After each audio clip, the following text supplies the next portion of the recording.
All right, here we are in round one of this event at, as mentioned, Top Deck Games in New Jersey. Now, I'm going to disappear momentarily because, well, I want you to be able to see everything that's happening in the game, and a little bit is obscured. We did have a little bit of issue with both glare and the camera angle. I'll explain as we get through the game. Hence, the setup is a work in progress. Obviously, I don't also have the deck list for the players, but as you can see as we go through the game, you'll probably notice some fairly standard things. So again, I'm in the learning process. I'm trying to observe as many games from as many content creators, other players, and just talking to people as I can. So let me know what your feedback is, what your thoughts are on this game or any of the others. I do have some other layouts for other games that are going to go up in the near future from other events I was able to attend. Without further ado, let's get into it. All right, so the players are setting up here. I did cut out a bunch of stuff as well as cut out the audio because, believe it or not, I was next to them at the next table, and you could hear me much more than them because I'm very loud and annoying, as you may have noticed from these recordings. But we do have Yellow Boba going up against Green Vader. And again, I apologize for the camera angles, but we're going to get into it. Now, on its surface, I would presume that the Vader deck has the advantage in this scenario. The reason being is I typically would anticipate that Vader is going to have a much stronger late game, and I'm not sure that the Boba deck can get there fast enough. Obviously, Fire Spray plays and those sort of things, and as we're seeing here, leading off with the Crafty Smuggler, we'll have to see. Spoiler alert, I already know the result. Shocker. But the Crafty Smuggler seems fine as an opener. I'm not sure if this is the ideal, but if we assume that Boba is the aggro in this matchup, if you remember your early or mid-90s MTG articles, I think that's when that came out. Who's the beatdown? I don't remember. Shout out to Mike Flores, I guess.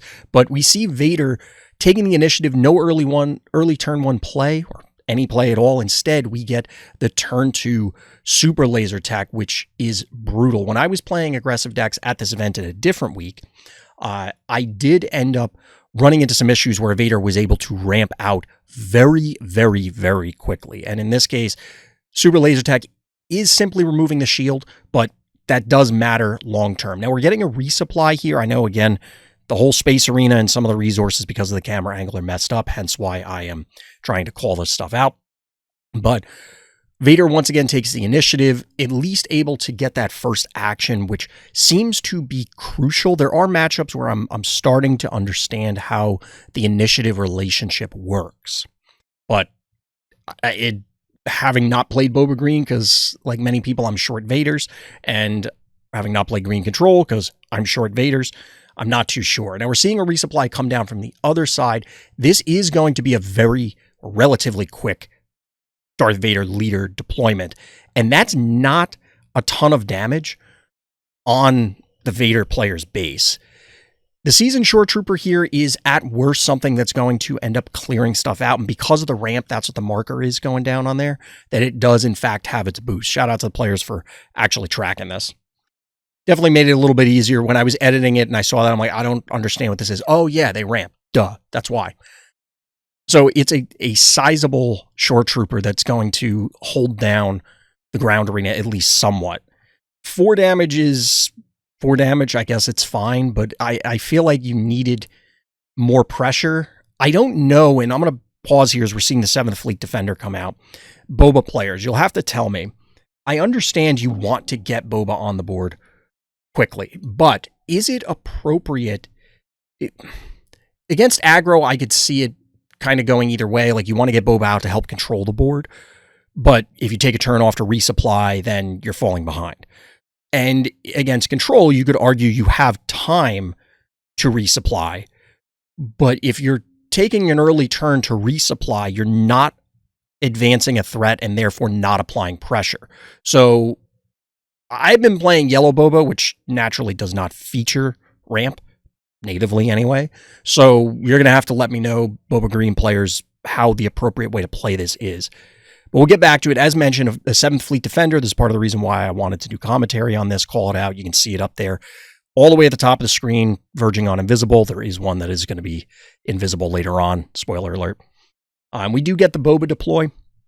That's going to clear out the shore trooper. I do wonder, in the same vein, should this have gone face We do get the resource on tap and allows for the super laser. So I guess this makes sense. Again, applying more threats, but the ramp is irrelevant at this point.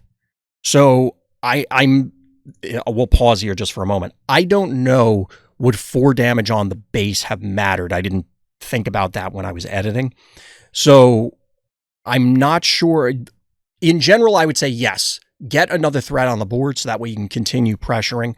Obviously, they don't have access to Super Laser Blast, or if they do, it's going to cost them 10, so who cares? The game would have been over like in the Cretaceous by that relationship. But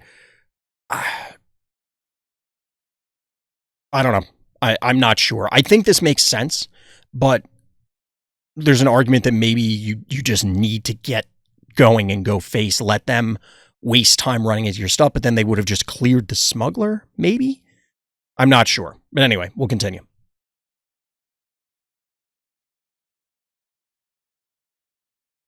And as mentioned before, I promise I'm working on camera angles and stuff. It will improve.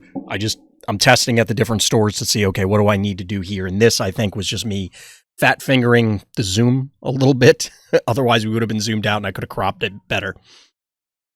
But we're just getting a restand here going on to the next turn. Now, obviously, the 7th Fleet hanging out there at the top. So we do get Vader himself, Vader unit, which should help stabilize. Obviously, that ground arena, we do see it coming into play. Exhausted.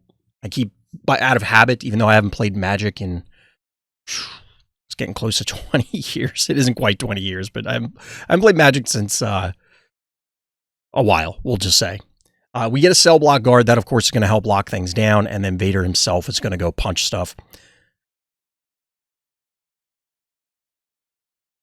I mean, this clearly makes sense. I should have left the Vader up there in editing, but my mistake. So the Vader is going to clear out Boba. I'll be honest, from this point on, I feel like the Boba player is just not in the game. There's barely any damage on the base. There's complete control on the ground. There is an opening in space. There's nothing there for our Darth player. We are at the fire spray turn at this stage. I know you can't really tell between the sleeves being stacked as well as the the way the camera angle works. But we do see the 7th Fleet, getting in and pushing a little bit of damage. And there is the argument that I guess red-green does not feature. We do get a pass here also. That's why you don't see the initiative being claimed or anything yet. Crafty Smuggler's going to get in, keep pushing damage. My point was that there isn't any. I'm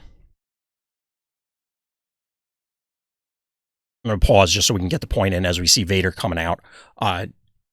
There really isn't any healing that I'm aware of. I guess you could count Consortium Star Viper, but I don't believe we see it in this game. And even then, we're looking at an extremely low amount compared to something with blue. So technically, maybe this damage isn't terrible. I'm not all that familiar. But either way, we do get the Vader deploy also kind of sneaking off the mat there. Players reorganizing it a little bit. I appreciate the pass play from our Vader player trying to bait a mistake out of our Boba player or try and set them up. It was definitely interesting. But with Vader on the board, like, the fact that he can still hit space, and here we see the completely invisible play of the fire spray. You could hear it in the audio. That's how I knew that it was hitting the board.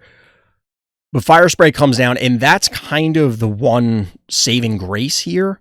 But you'll note that our green player, our Vader player, green Vader player, has not played a number of different things. Now, here's something cool that, because you'd only hear it in the audio, the 2 damage is getting aimed at the fire spray, which I think for any of our more astute players out there, certainly more astute than me, because I absolutely was like, well, why wouldn't you kill the defender? You probably know what is coming. And I'm not sure if this is correct anyway. Like, maybe you should just kill the defender. I'm not going to spoil it yet because we'll circle back to the play. But I think maybe, so well, we might as well spoil it now. We see the super laser tech run into the cell block guard to remove it. I think our Boba player has to know that overwhelming barrage is coming down the pipeline, which is exactly what's going to happen. Our Vader player was able to take initiative because of the attack with the super laser tech. So I do wonder, and again, let me know down in the comments if I'm totally off base here, because I'm trying to learn. Would it have been better to just claim initiative, miss the attack with the super laser tech, so that way you could get another attack with the fire spray at the very least? That would have put them to 12. You ultimately end up, see, it would have been 7. There's already 2, so it's 3, 4, 5. You end up then losing the super laser tech and to the overwhelming barrage, because the barrage would go down on Vader for a total of 7. There's already 2 damage on the fire spray. I know this is all invisible. So it would have been 3 for the fire spray, 2 for the defender, and then 2 left over to hit the super laser tech, meaning that you get your whole board cleared and don't remove the cell block guard, but you do push 5 additional damage. I don't think there's any, maybe it's not that there's no claiming the ground back, but removing the Vader leader feels almost impossible at this stage.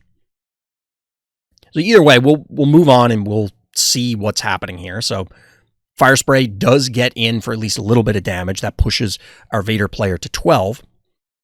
But they, as mentioned, have the initiative here, so they are going to be able to get that first act in order to try and push things.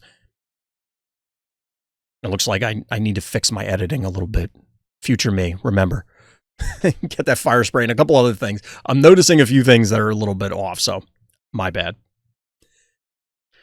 But with the initiative in our Vader player's favor, although you do have that quote-unquote clear avenue in space, given the way this game works, it feels like by this late of a turn, you kind of have to assume that they have it. And I'm not saying that our Boba player didn't see that coming. Although in this case, it was a Palpatine. So it would have been 3, 4, 5, 6, which still would have cleared the board, also leaving them with a 6/6 overwhelm. The Force Lightning's pretty good. It seems okay.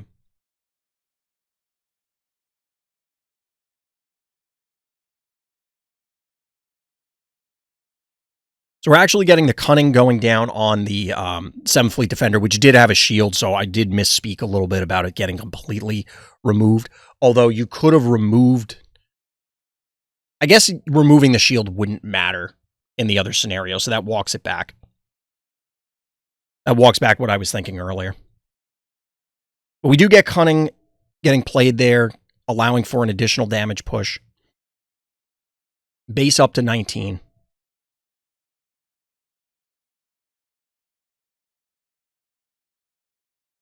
See, this is why I need to watch these games more closely and do it this way, because this is how I'm learning at the same time.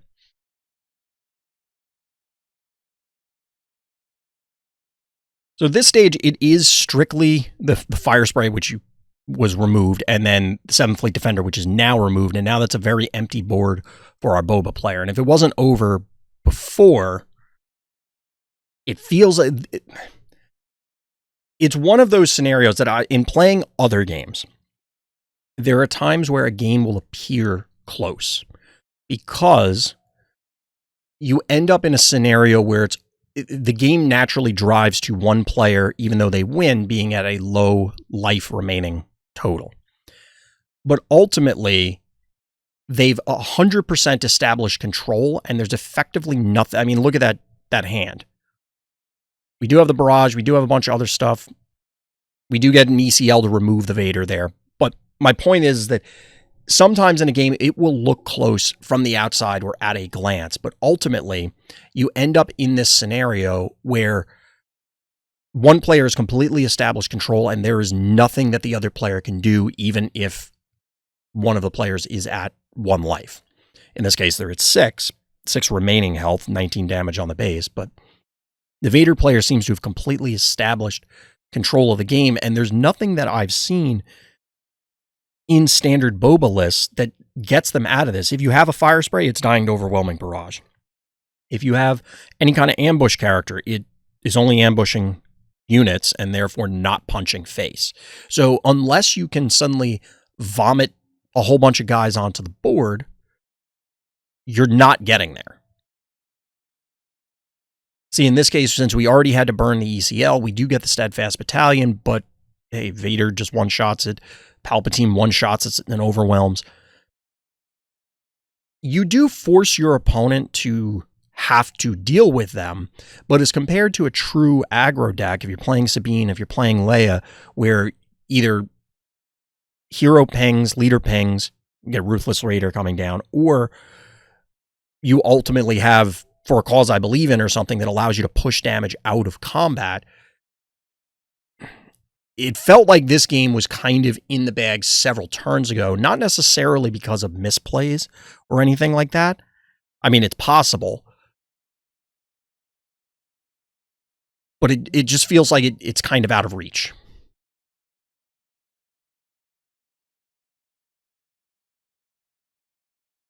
I mean, in this case, we even get the Force Choke. Now, I guess I will pause here to call this out to kind of call myself out a little bit. I guess if there was not removal available because our Vader player did commit a Ruthless Raider to the board, and there's an argument to maybe not have ever played the Raider.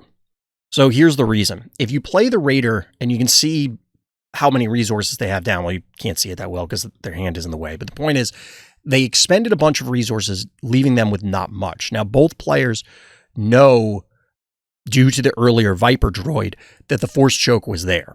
So it was always going to be able to remove the battalion. If they did not have Force Choke and only had Overwhelming Barrage, and our Boba player stole initiative, as they did, it is possible that they could surprise strike, they could shoot first.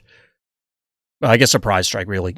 No, so shoot first, I don't have the card in front of me, but I'm pretty sure it also allows you to immediately attack. So point is, not a cunning. There are pump spells that would allow them to get in and finish the game off. So I guess it isn't 100% locked up.